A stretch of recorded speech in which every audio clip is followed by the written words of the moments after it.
Hello you guys, so today I'm gonna show you how I make my cookie dough cake. This is fabulous. It's a really fun cake to make, guys, so I'm super excited today, of course. In this video, I will also show you how I make my edible cookie dough, which is really popular at the moment, and I will show you how I use it for this cake, but you can use that recipe to make any edible cookie dough based dessert. If you're new to my channel, be sure to subscribe, that way you'll get notified every time I post a new video. That being said, let's get started and let's make this.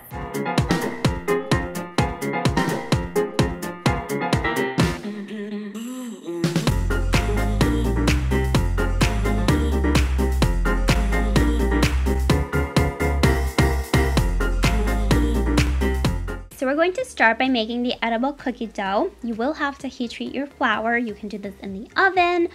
I'm not turning on my oven just to do that, okay? I'm going to do this on my stove top in a nonstick pan. You can certainly do it this way too.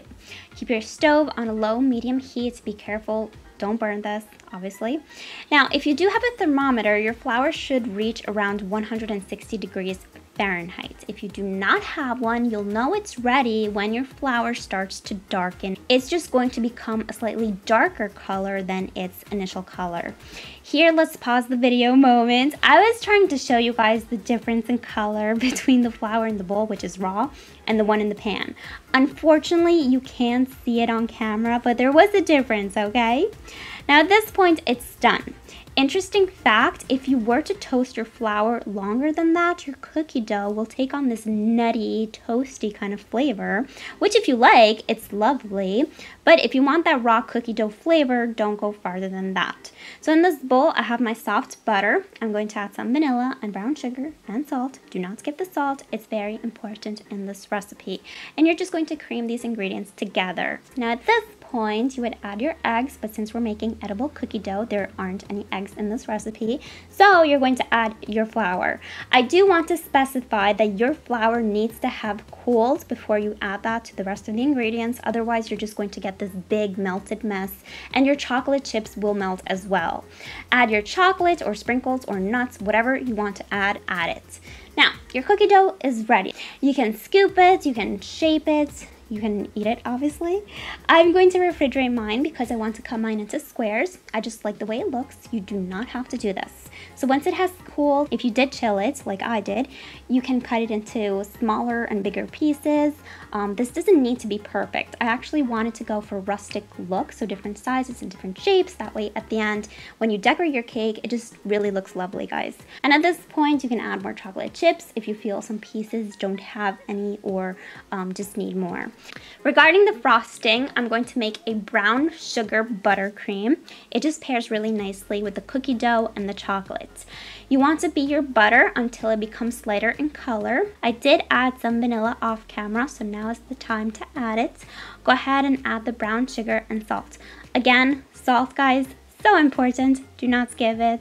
Now the brown sugar amount in this recipe is kind of optional. For every spoon of powdered sugar, you're going to substitute with a spoon of brown sugar. So if you want a deeper flavor and color, just add more brown sugar. Obviously, do not substitute entirely the powdered sugar for the brown sugar because the icing sugar does give your cream more structure. Anyway, I will leave the proportions I'm using in the description box below, but I like to give you guys options. So if you just want a deeper flavor or color, you know, add more brown sugar basically. So anyway, I do like to add the powdered sugar in batches. That way it gets really incorporated really nicely. If you want to make this the night before, it's even better. You're allowing more flavor to develop.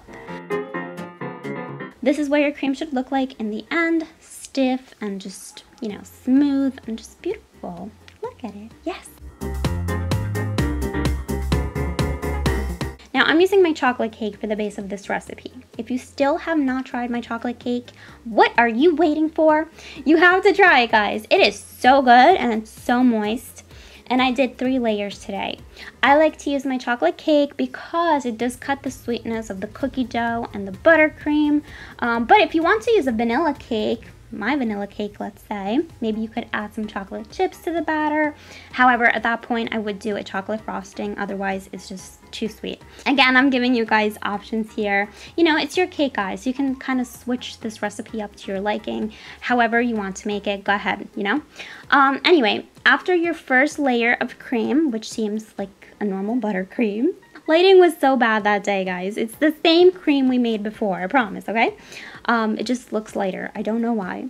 Anyway, you're going to add your cookie dough pieces. You can add as many or as little as you like. You could even do a whole layer of cookie dough. However, we want to be able to eat this cake, guys, and enjoy it, okay? A little cookie dough does go a long way. You don't want huge chunks of cookie dough in your mouth when you're eating this. I mean, at least I don't. Add some cream to the bottom of your second cake layer, and you're going to flip that onto your cake, and you're just going to repeat the process with the second layer. If you made 2 layers, obviously, if you just made 1, then you would do this once.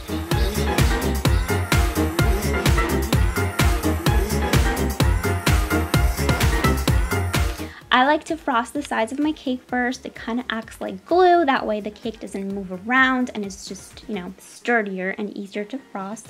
And then I like to frost the top. I always do a crumb coat and then a final coat, but I don't want to bore you. I do have a video dedicated just for that on how to frost a cake like a professional and how to achieve a smooth frosting. So I will leave that video in the description box below in case you're interested, in case you want to see in depth how I frost a cake. Here I'm using the bottom of a springform pan to trace the border on top of my cake. That way when I add the ganache strip, which I did not show you guys how to make in this video because we've made ganache strips how many times? Maybe 10 times on my channel. So I'm sure you guys know by now. If you don't know, I'll leave the recipe in the description box below, as always. Anyway, you're going to add your ganache, tracing that circle we made with the bottom of our cake pan. It does not have to be perfect because we're going to cover that with cookie pieces and some chocolate chunks. This cake is just wow. I absolutely love it. If you want, you can add a huge cookie on top. But you guys know me, simple and less is always more. I think this cake looks pretty elegant considering it's just a cookie dough cake. Here you can see the pieces of cookie dough throughout the cream. I don't like too many in my cake, guys. Again, this is your cake. If you want to add more than that, of course you can. This cake is super delicious and super moist. And yeah, that's how you make my cookie dough cake.